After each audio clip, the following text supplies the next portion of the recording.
vamos a arrancar el programa, vamos a llamar a una compañera, Romina de Luca, que es docente, para tener una charla con ella con respecto a si es conveniente que se haya clase con presencia de docentes y alumnos. Eh, Hola, Hola, buen día Romina, te habla Pablo Vido de la Sociedad Autónoma de General Rodríguez. ¿Cómo estás? ¿Cómo va la vida? ¿Bien?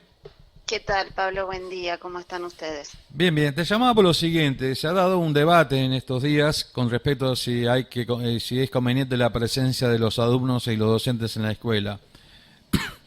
Y bueno, vos sos docente y queríamos que te presentaras. Romina de Luca, docente, ¿de qué agrupación docente sos? Formo parte de la Corriente Nacional Docente Conti Santoro de Razón y Revolución. Ujú. Bueno, ¿cuál es el argumento que tienen los compañeros docentes para decir que no estarían dadas las condiciones para que empiecen las clases? A ver, básicamente lo que hay que plantear es que con el nivel de contagios que existen hoy en nuestro país y también en la provincia de Buenos Aires, según las disposiciones que el mismo gobierno había establecido en el famoso semáforo epidemiológico del mes de julio, no se podría realizar ninguna actividad educativa de tipo presencial.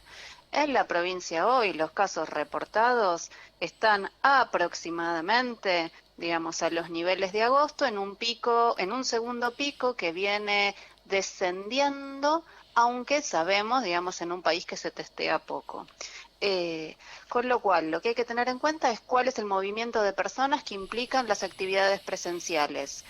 Si contabilizamos a todos los alumnos que en un esquema de bimodalidad se van a empezar digamos, a transitar y a mover. En la provincia de Buenos Aires estamos hablando de cerca de 5 millones de alumnos, más 300.000 docentes aproximadamente, yo creo que la cuenta es un poco mayor, y si pensamos que los alumnos de primaria y de modalidad especial no concurren a las escuelas solos, hay que sumar 1.800.000 más de madres que seguramente los acompañen a la escuela.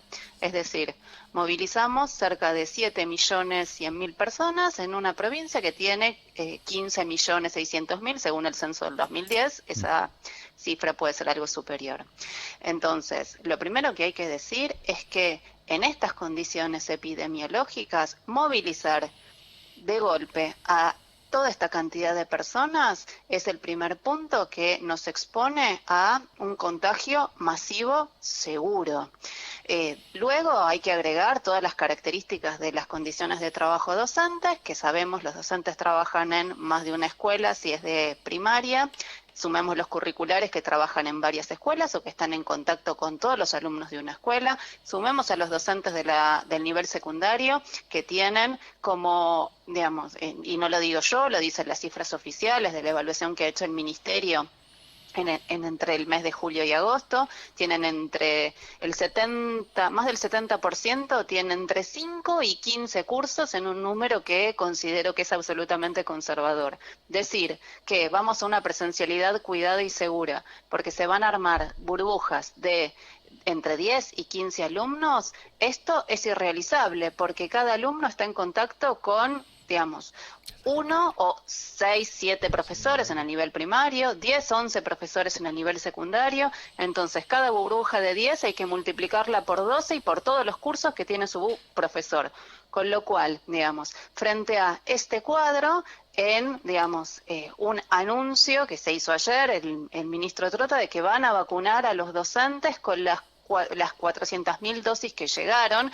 Digo, quiero decir, en todo el país hay 1.300.000 docentes y no docentes, con lo cual esa cantidad de dosis no alcanza al ritmo de vacunación y al ritmo en el cual llega, que además de una campaña que está pensada en términos optativas, ¿sí? Con lo cual no tenemos ningún reaseguro de que las escuelas no sean un foco de contagio y de propagación, como muestran otros países del mundo que esto así es. Es por eso que en estas condiciones pensar en un retorno presencial a las aulas y decir que esto es cuidado es estafar a la población y no decir que nos están sometiendo a una actividad criminal que va a dejar cientos de miles de enfermos y de muertos. Entonces, digamos, esto hay que decirlo Ujú. para advertir a la población que las condiciones epidemiológicas no están dadas, que el único reaseguro para una presencialidad o empezar a programar una presencialidad es la vacunación masiva de toda la población, porque fijémonos que se está pensando en vacunar a grupos prioritarios, digamos, y en tal caso, en este esquema que con mucha suerte, como viene la cosa, de acá a 3 meses podamos tener vacunados a los docentes, ¿sí?, si llegan las vacunas, esto no exime, ¿sí?, de que se enfermen y se contagien los estudiantes y sus familias. Está demostrado que los adolescentes se enferman y contagian tanto como un adulto y que los niños se contagian y se transmiten la enfermedad entre sí. Entonces, digamos, ya ni hablemos de la situación edilicia en la cual están las más de 13.000 escuelas de la provincia de Buenos Aires que oficialmente reconocen que hubo un plan de obras en apenas 2.800. Entonces no hay ningún plan para el transporte, hay una promesa de un plan de vacunación con suerte para 1/3 de los docentes con las vacunas actuales que tenemos. Las escuelas, basta recorrer la provincia para saber que no están en condiciones y se nos ocurre que vamos a movilizar a casi la mitad de la población del territorio bonaerense en forma escalonada, concurriendo 2 o 3 días, o como está pensado para el proyecto de intensificación, inclusive ahí se dice 5 días a la semana, ¿sí?, en una jornada simple. Entonces lo que hay que ver es que avanzamos hacia, ¿sí?, una propagación del contagio segura. Eso, hay que decirlo así muy claramente. Una pregunta, compañera, entiendo las razones de los compañeros docentes, y entiendo los planteos que están haciendo, pero también vos hablabas del estado de las escuelas. Acá tengo en mis manos un documento de CETERA que firmó Programa Nacional de Seguridad y Riesgos en las Escuelas con la Superintendencia de Riesgo de Trabajo de CRT, y vos me estás diciendo que las escuelas todavía están en malas condiciones. Y uno de los puntos que planteaban este programa decía: descripción de los 12 puntos sobre infraestructura escolar incluido en el Acuerdo del Paritario Nacional, que esto se firmó en 2005 y hasta el día de hoy... es del 2005 sí, que se empezó a discutir y se suscribió en 2009, 2010 o 2011, si la memoria no me falla, entonces, no recuerdo el año exacto ahora. Claro, entonces te plantea lo siguiente: agua corriente y potable segura, sin ningún tipo de contaminación. Más de un cuarto de las escuelas no las tienen. Examen bacteriológico. Si querés lo vamos cruzando con la realidad del censo, ¿no? Claro. Bueno. Examen bacteriológico, físico y químico. Limpieza de tanque de agua anual. Segundo, instalaciones eléctricas legalizadas con planos de aprobación. Comprobación preventiva de las instalaciones en forma periódica por autoridad competente. Instalación de disyuntores y puesta en forma periódica por autoridad competente. Instalación de disyuntores y puesta a tierra. Tableros señalizados. Tomacorrientes en buen estado. Tercero, instalación de gas legalizada, con planos de aprobación y control sistematizado de las mismas. Artefactos de combustión internas están prohibidos. Cuarto, a ver, sí, yo lo conozco perfectamente. Porque o sea, de todo esto nunca se ha complementado en un 100%. Bueno, de hecho, los compañeros de Moreno que fallecieron, así deja constancia, y eran una intendencia del Frente para la Victoria, lo que sucedió eso, que era Walter Festa. Bueno, pero por eso, a ver, precisamente lo que estamos intentando poner sobre el tapete tiene que ver con que, la CETERA, que está desaparecida en acción y que lo único que, osa a decir es que la ciudad de Buenos Aires va a volver a las clases de manera presencial, que esto va a ocurrir el miércoles, y hay un paro de 72 horas convocado por ADEMIS, rechazando esto. Lo único que hace es mirar qué hace la ciudad de Buenos Aires en lugar de ver, qué ocurre en las 24 jurisdicciones de nuestro país, que todas están avanzando, tal como, decretó el presidente y el ministro Trota, hacia, una presencialidad, comillas, dicen cuidada, aunque vemos que las condiciones no están dadas, y lo cierto es que sí, lo que me van a contraargumentar es que van a hacer cumplir un protocolo que se empezó a discutir en el 2005 y se sancionó creo que en el 2010, y que al día de hoy no se cumple, bueno, a ver, la verdad es que, digamos, querer decirle a las familias que esto le va a llevar seguridad es, digamos, una mentira más grande que una casa. Y además quiero decir, a ver, o sea, el peronismo es el que ha gobernado la mayor cantidad de años desde la discusión de ese bendito protocolo en el 2005 hasta nuestros días. Entonces, señores, ¿a quién le van a echar la culpa del estado en el cual están las escuelas?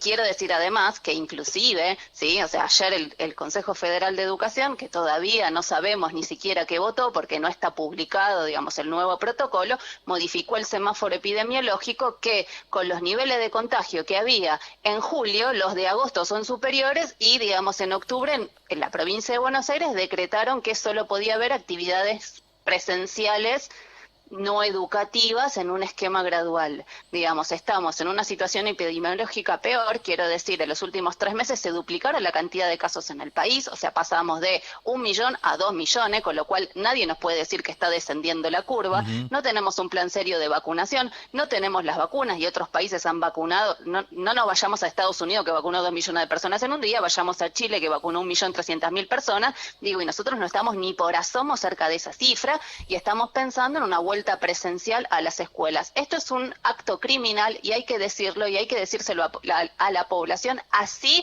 tal cual, digamos. Ya ni hablemos y lo tiro como punta para, sé que después vas a hablar con Rosana López Rodríguez, bueno, además, digamos, Alberto dice que le ha puesto fin al patriarcado y eliminaron las dispensas para madres por cuidado de niños y nadie sabe si la nueva resolución del Ministerio de Trabajo, ¿sí?, habilita a las madres que tengan a sus hijos con una cursada bimodal a cuidarlos sencillamente porque vienen declarando la actividad educativa como esencial.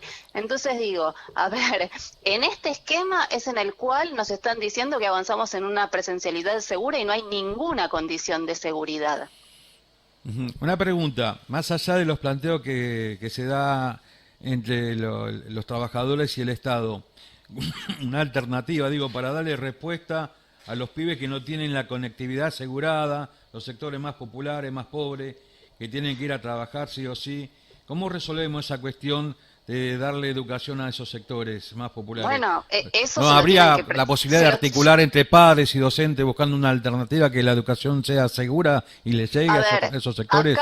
Acá lo que hay que decir es, estuvimos todo un año, ¿sí?, garantizando la educación remota, sin recursos, y en donde, digamos, el Estado no ha hecho nada para cubrir seriamente eso. Te voy a dar un dato muy concreto. En el documento A las Aulas, que es de noviembre del año pasado, el Ministerio de Educación Nacional reconoce que hay 4.300.000 niños que no tienen un dispositivo para conectarse. ¿Cuántos planea repartir durante todo el 2021? 500.000. Entonces digo, a ver, o sea, las mismas cifras que recaba el Ministerio de Educación Nacional le permiten entablar una política adecuada si quiere garantizar la igualdad educativa. No es cierto que la alternativa para esos sectores sea que vayan a las escuelas, se contagien y se mueran. Eso es de un cretinismo, digamos, sin niveles. Lo que tiene que hacer el Estado es precisamente garantizar, por un lado, dispositivos, luego la liberación completa del Wi-Fi, luego contratación de más docentes, inclusive docentes de apoyo que, digamos, para garantizar la educación remota mientras vacunan a toda la población y mientras cesa la pandemia y la circulación del virus, y entonces, digamos, de esa manera, si vos, por ejemplo, desdoblás los grupos, nombrás más docentes, dotás a las escuelas de equipos de orientación escolar o de gabinetes que hoy no tienen todas las escuelas del país, digamos, si los acompañás además con todos esos recursos y ese acompañamiento, bueno, efectivamente las familias no se van a sentir que han sido libradas a su buena suerte como efectivamente ha ocurrido durante todo el 2020. Entonces, prioridades, digamos, a ver, formas de resolver este problema hay. Lo que hay que pensarse es cuáles son las prioridades del gobierno, que evidentemente es transferir millones y millones de pesos y de dólares para subsidiar a la burguesía y no por pensar en la educación de las familias que no tienen conectividad. Entonces, formas de resolver esto hay. Ahora lo que tenés que hacer es destinar los recursos para resolverlo. Pensemos si se está haciendo. De nuevo, el Ministerio de Educación reconoce que hacen falta 4.300.000 computadoras, va a repartir 500.000, que 300.000 docentes no tienen un dispositivo propio y lo que les propone es que se saquen un crédito para pagar su propia computadora y se la compren. No, sí, eso lo he estado escuchando y es Acá los compañeros de ADUNLA han conseguido que se les reconozca a través de un acta paritaria que firmaron en la Universidad de Luján, que la universidad les provea las computadoras y demás para hacer el bendito teletrabajo. Así que bueno, evidentemente esa pelea hay que darla, porque si no pasamos de anuncios altisonantes que después no se concretan ni cumplen con los preceptos por la Constitución con los cuales estos señores juran, ¿no es cierto? Exactamente. Así que bueno, gracias por atendernos, compañera. Esperemos que esto se resuelva a favor de los sectores más postergados, porque evidentemente lo que más quedan desglosados son los pibes que no tienen acceso a la conectividad, y bueno, hay que buscar una forma para que esa educación les llegue de alguna manera. Gracias por atender. Sí, te escucho, dale. No, perdón. La forma es la organización independiente de esos sectores, porque si espera que este Estado y que el peronismo le resuelva el problema, bueno, yo les sugiero que se sienten, porque efectivamente, por todas las cosas que te conté antes, no está en la agenda de este gobierno. Bueno, de acuerdo con vos, pero los sectores independientes a los cuales vos aducís también a veces están discutiendo en las nubes, acuerdo. En las nubes de Uber, a ver quién cita mejor a Trotsky o a Lenin, pero en la hecho concreto, en la realidad no inciden. Efectivamente, están discutiendo, digamos, el pliego Lavandina que nosotros decimos. Por eso es que efectivamente, digamos, nosotros llamamos a construir la Asamblea Nacional de Trabajadores Ocupados y Desocupados como una forma de organización independiente de estos sectores, ¿sí? Que no claudique al peronismo. Yo, por una cuestión de edad, he visto varias Asambleas Nacionales de los Trabajadores que del 2001 para acá han ido cediendo paulatinamente a los compañeros peronistas en una forma muy vergonzante. Pero bueno, seguiremos discutiendo en otra ocasión, y gracias por atendernos, Romina. Sí, no estaba hablando del FITU precisamente, pero bueno, si no hay mucho más que el FITU. Que es Razón y Revolución, por ejemplo, el espacio donde yo milito. Pero bueno, muchas gracias, Pablo, por el espacio. No hay por qué, hasta luego. Chao, hasta luego. Bueno, vamos a un tema que tengas por ahí de...